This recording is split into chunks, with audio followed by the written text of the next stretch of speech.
the word, people? It's your boy J-Money89 boy. You read the title? We are back at it. Sorry, I have not been as consistent with uploading. School's just been piling on. The top games of 2022 will be made soon.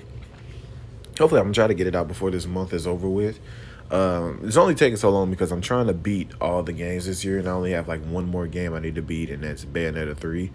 And I feel like I'm almost done with that. So once I'm done with that, that's when I'll like really be able to like start making it. But until then, I did want to upload something for the New Year's. By the way, Happy New Year's, everyone. There will also be a Dragon Ball Z Kakarot Bardock gameplay up later today as well. Once I get through editing that. But yeah, today we're doing a Dragon Ball Z game tier list.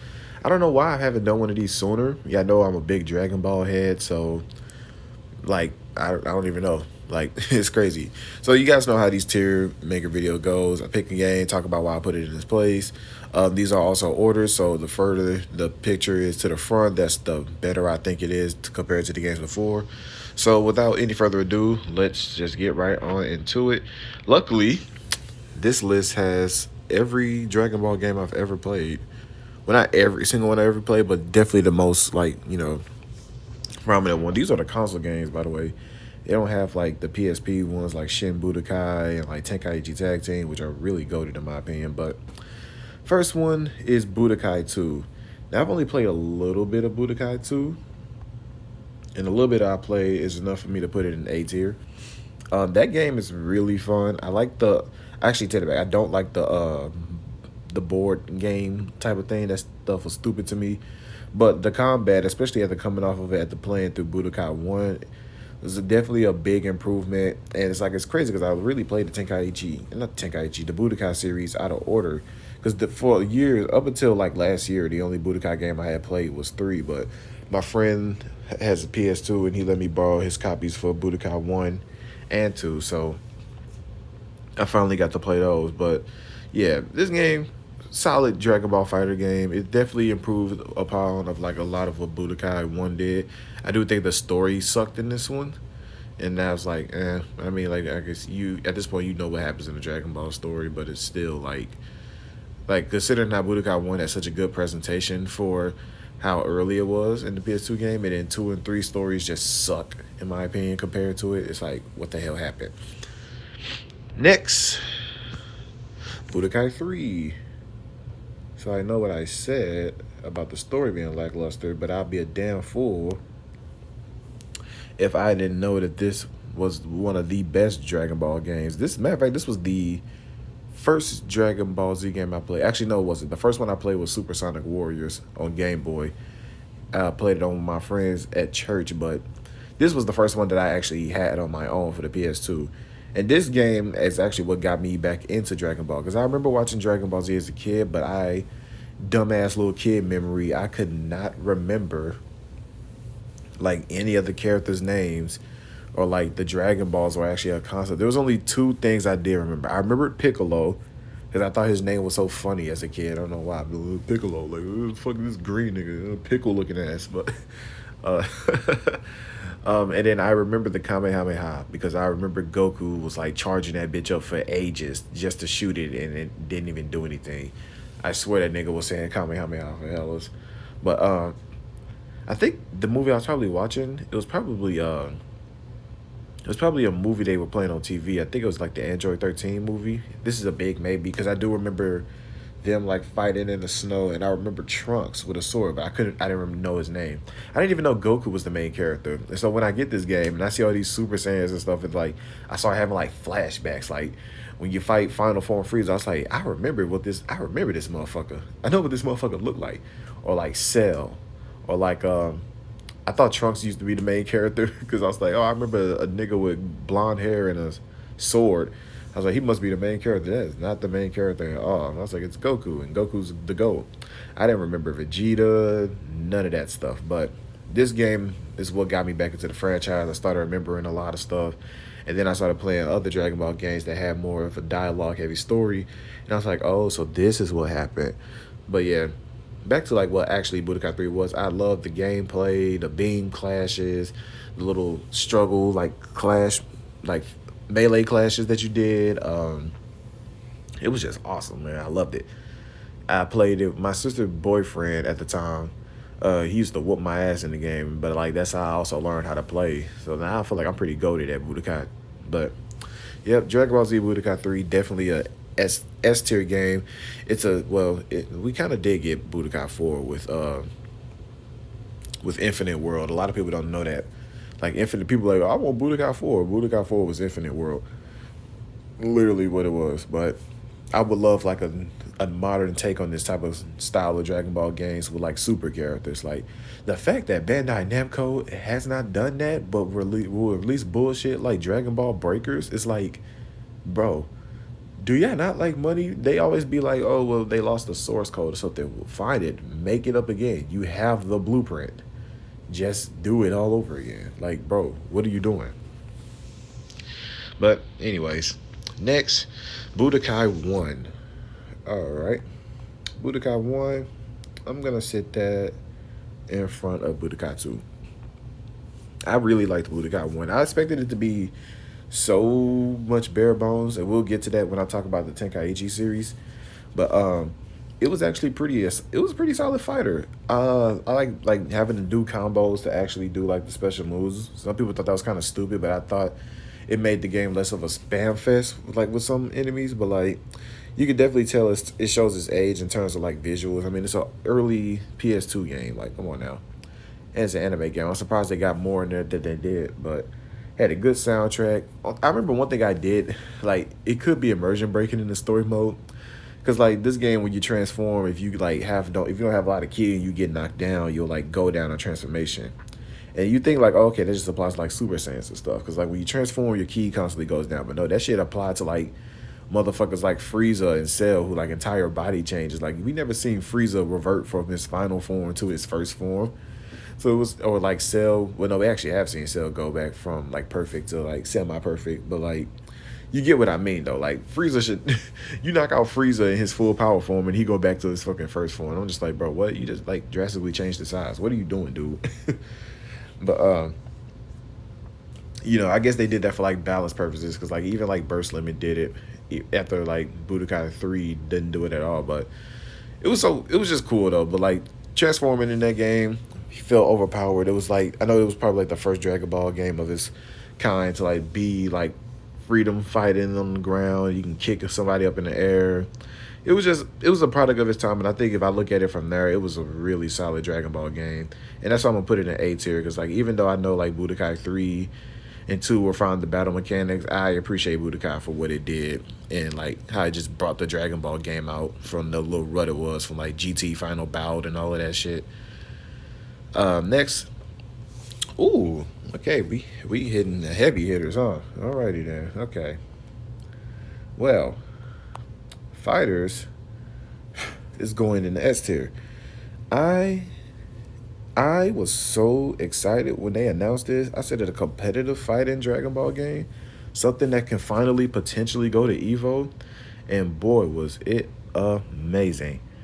This game had no reason being this damn good, but it was. The visuals were fire. The combat was simple, easy to pick up, but like when you mastered it and you really start doing some good combos, it's like, oh yeah, this is my jazz. And it was just beautiful, man.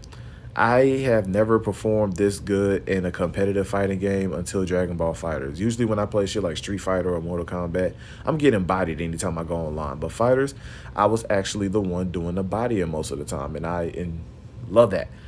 It's like, if you want to make me try hard or something, just put Dragon Ball in it. I mean, as Fortnite. But yeah, Dragon Ball FighterZ, go to Dragon Ball game. It's crazy. There's actually people who don't like it, and I sit there and look at them like, the fuck is wrong with you? Then they like bullshit like, oh, I prefer Ultimate Tenkaichi, and it's like, we're gonna get to that one. But Dragon Ball FighterZ, go to game. You could probably find this game for dirt cheap on anything. It's on Switch, Xbox, PlayStation, PC, all of that. And I've bought the game like 3 times. So if that ain't a testament to how much I like it, well, I don't know what it is. Anyways, next, DBZ Kakarot. Okay. All right. Yeah. I love DBZ Kakarot. For the longest, I've been asking for an open world Dragon Ball game, and we finally got it. It's not completely open world, but it's the closest we've gotten to it. And it's just so fun, just flying around. I felt like I was actually in like the Dragon Ball universe. Like I wanted to interact with everything, fly through the city, do some training, eat some food so the characters get stronger. It felt like I was really like playing the anime. And I don't think any Dragon Ball game before that had like immersed me in the universe of Dragon Ball before. A lot of Dragon Ball games can immerse you in the fighting aspect, but being immersed in like the universe of it, completely different feeling. And I absolutely enjoy it. I gotta play the Bardock DLC. The PS5 version, the game looks great, runs at 60 FPS. And like, dude, like honestly, I would give it a shot. The only thing, my only gripe with the game was the combat. It's a little, once you get stronger in the game, it's a little too easy. Even if you put the game on hard, it's still too easy because you just body somebody in a Kamehameha, and it's like, and I hate how like if you go to use the time machine and go back and replay like old fights, it still keeps your current level, so you're just one-shotting everything. Like I went back to fight Frieza. Mind you, my Goku's like a level 256 or something, and Frieza's like level 35, so he's hitting me and it's not doing any damage. I literally put my controller down and let bro beat my ass while I was in Super Saiyan Blue for like 5 minutes. Didn't do a crumb of damage with none of his attacks, none of his melees, and none of that. I shoot him one time with a key blast and he's gone. And I'm just like, damn it. It'd be nice if I could really relive this fight. And like even on hard, it's the same thing. And I'm just like, bro, let me like, I want to beat somebody's ass. Like, come on.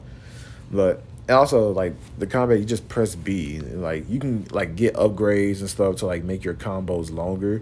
But at the same time, you're still just pressing B. And I get it's not a beat 'em up, it's an RPG. So the combat isn't that damn extensive. Like most RPGs are usually just button mashers, like Kingdom Hearts and stuff like that. But it just felt like it was too simple, and I feel like it's because CyberConnect 2 made it, and y'all know how I feel about CyberConnect 2. I love their games, they're visual, like stunning spectacles, but they cannot do combat for the life of them because it's just press square all the time if you're Demon Slayer, press B, so circle all the time if you're Naruto Ultimate Ninja Storm. In this game, you just pressing B or shoot an occasional Kamehameha. They could just get like, imagine a Dragon Ball game made by Platinum Games. Matter of fact, why the fuck hasn't that happened? Platinum Games would fucking eat on a damn Dragon Ball game. Like, it would be crazy. That's $1 million game idea. Somebody get on that. But yes, Dragon Ball Z Kakarot, amazing. Love it. I don't think it's better than Fighters, but it's definitely one of the better Dragon Ball games, and I'm going to put that in S tier. Battle of Z. Okay. All right. Hear me out. I'm going to put Dragon Ball Z Battle of Z in B tier.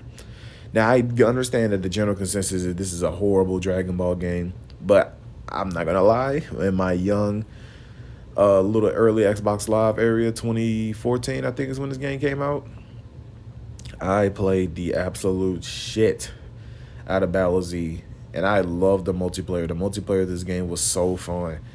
Like, it was just chaos, and that is all I wanted as a kid in the video game, just pure, utter chaos. Or it was Battlefield, Halo BTB, or Battle of Z. We were just blowing shit up.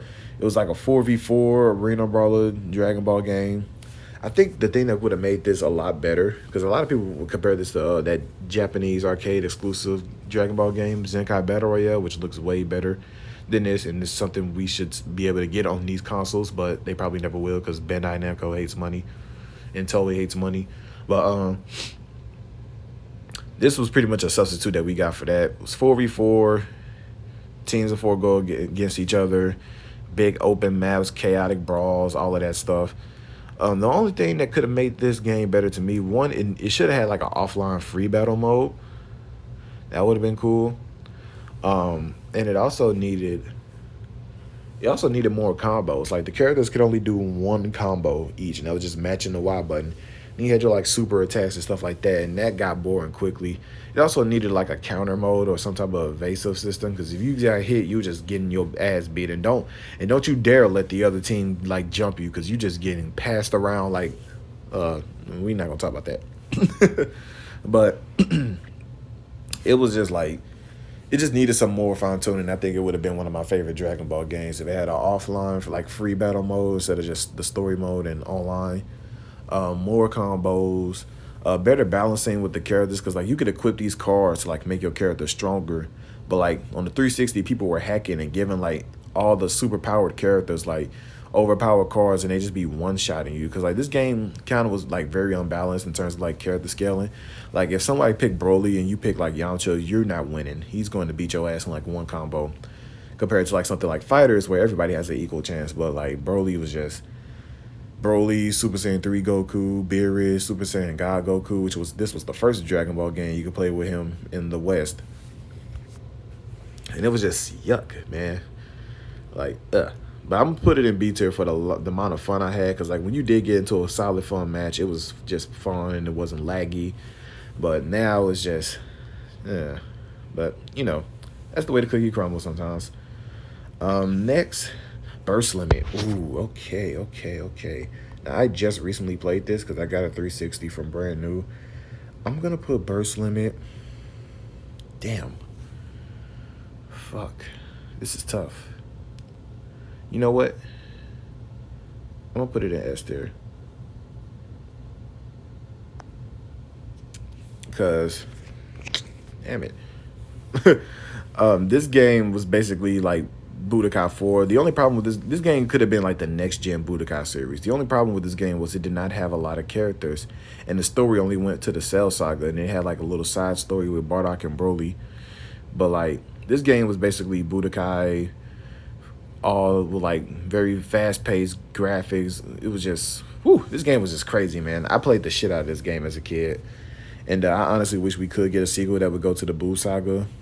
But I heard this game didn't sell that much, but I'm like, it probably didn't sell that much because it was rushed, and all they can get out was up to the Cell Saga. Like, there was even, like, a Super Saiyan 2 after credit, like, scene, but you don't even get to play with Super Saiyan 2 Goku in it. Only Super Saiyan 2 Team Gohan.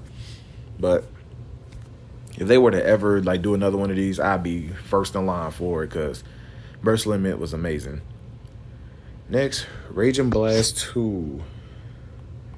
I'm going to put Raging Blast 2... If it will let me move it. Bruh. There we go. I'm gonna put Raging Blast 2 at the top of A tier for now. Raging Blast 2, the Raging Blast series is basically next gen Tenkaichi, but it was a lot more slower paced than the PS2 ones, but at the end of the day, it did what it was supposed to do. And honestly, I enjoyed the improvements they made of it upon Raging Blast 1. It didn't have a story mode, which was weird. But, like, I kind of get it because Raging Blast 1 had the story mode and just do this one after it came out a year after.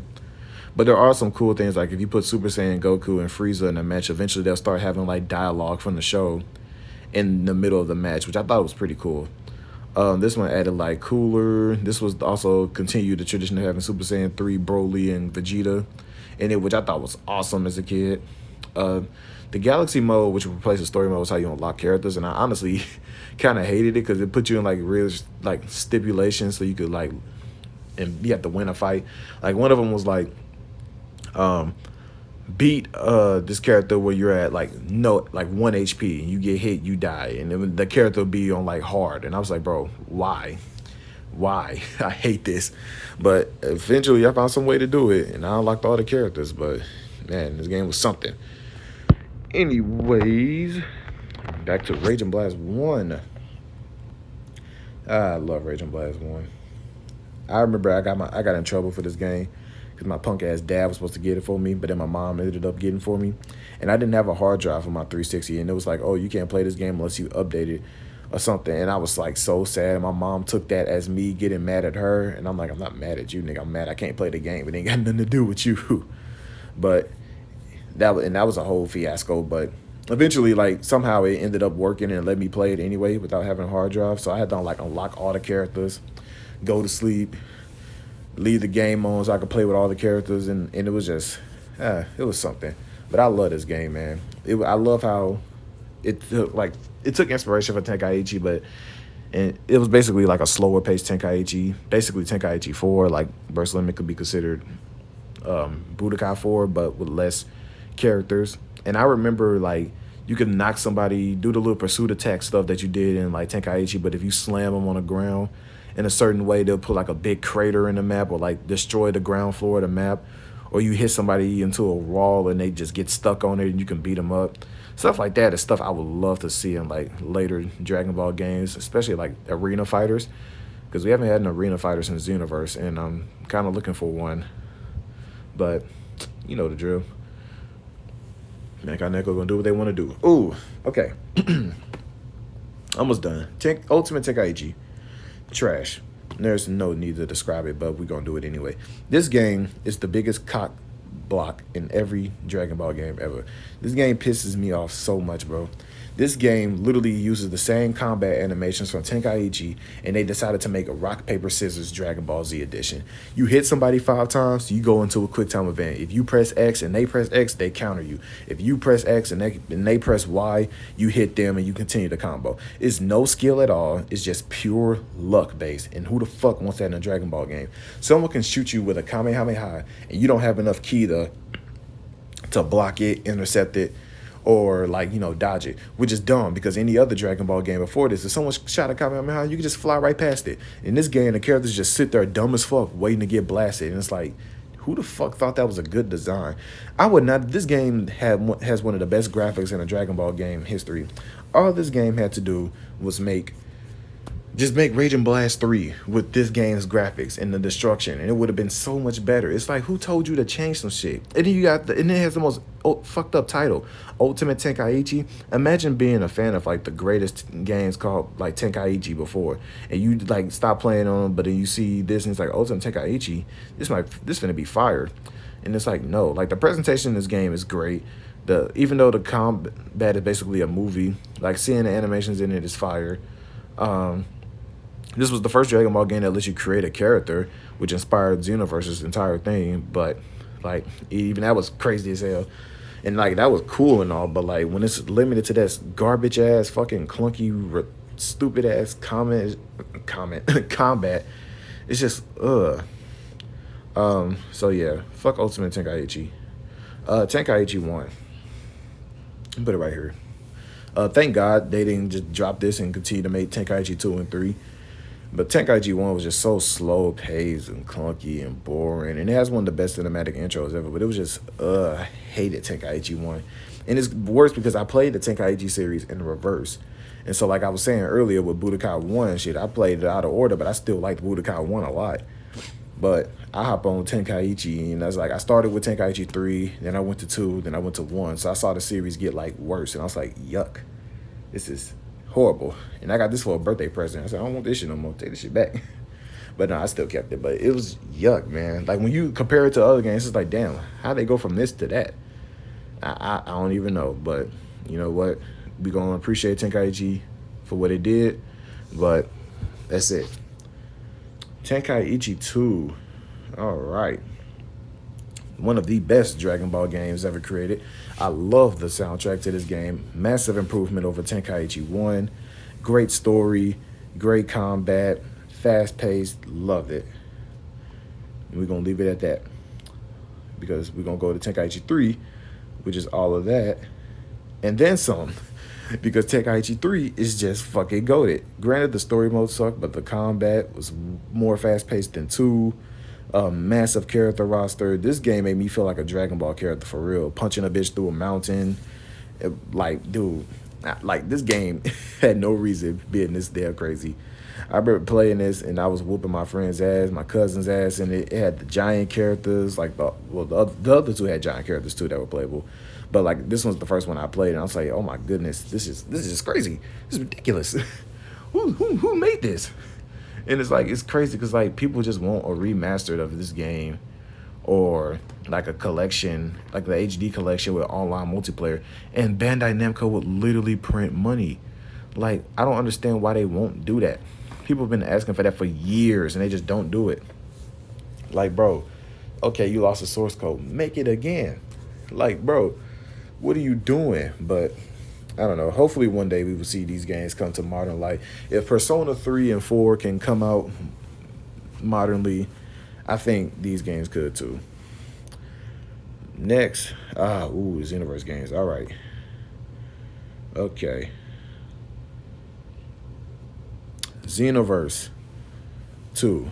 This game is still going on, but I absolutely love this game. Despite all the shitty netcode aside, I love the story, the side quests, the character creation, all the characters you get to play with, the little free battle modes. This game was so good, man. I really like this is like the closest we'll ever get to Tenkaichi. And I think if they made a Xenoverse 3, it could surpass Tenkaichi 3. I already think 2 provides better quality content. But oh man. Just everything this game improved upon the first Xenoverse game, which was like pretty mid if I'm looking back at it. It just was a godsend. And honestly, oops, that must be my copy of Battle of Z arriving in the mail. But honestly, if I'm waiting on them to drop Beast Gohan in the game so I can like body motherfuckers with that. But really, I understand Xenoverse 3 probably ain't coming until the anime come back, because I know there's a lot of anime games only get a video game when the anime is around at the same time to like capitalize on marketing and all of that. So we probably waiting even longer for Xenoverse 3, but you know, when it get there, it get there. But last game, Xenoverse 1. Looking back at Xenoverse 1, I'm gonna put Xenoverse 1 at like the end of A tier. Because it was solid for its time, but like going back at it, you realize how clunky and slow paced it was, how unbalanced it was. You couldn't even see your opponent's like stamina or key bar. When you went Super Saiyan, you could just spam ultimates all the time, and that's all everybody did because nobody wanted to like put in the skill. But if the game ain't gonna require you to use skill, why use skill? That's a bar. No, it's not. But But yeah, like Xenoverse was solid for its time. I wouldn't recommend playing it at all. Just get Xenoverse 2 and all of its DLC, even though it's a lot. But Xenoverse 2 literally has Xenoverse 1 story in it for DLC. So, like, if that's the case, you may as well just get Xenoverse 2. It literally makes Xenoverse 1 obsolete. Like, why would you get Xenoverse 1 when you can play through Xenoverse 1 story with Xenoverse 2 mechanics and all its superior like stuff and all, like, come on now. But yeah, that's it for the tier list. I appreciate it, everybody, for watching. Share with your friends, comment your own what order you would put these games in. I'm gonna see if I can find another one that has like more of like the PSP games, because I would love to talk about them, but we've been talking about this for a long time and I got stuff to do. So S tier, Dragon Ball Fighters. I think that's the best Dragon Ball game ever. Then we got Kakarot, Xenoverse 2, Tenkaichi 3, Budokai 3, Burst Limit. A tier, Tenkaichi 2, Raging Blast 1, Raging Blast 2, Budokai 1, Budokai 2, Xenoverse 1. B tier, we got Battle of Z. C tier, Tenkaichi, and trash, Ultimate Tenkaichi. And yeah, that is the tier list. So I will see you all later. Peace out.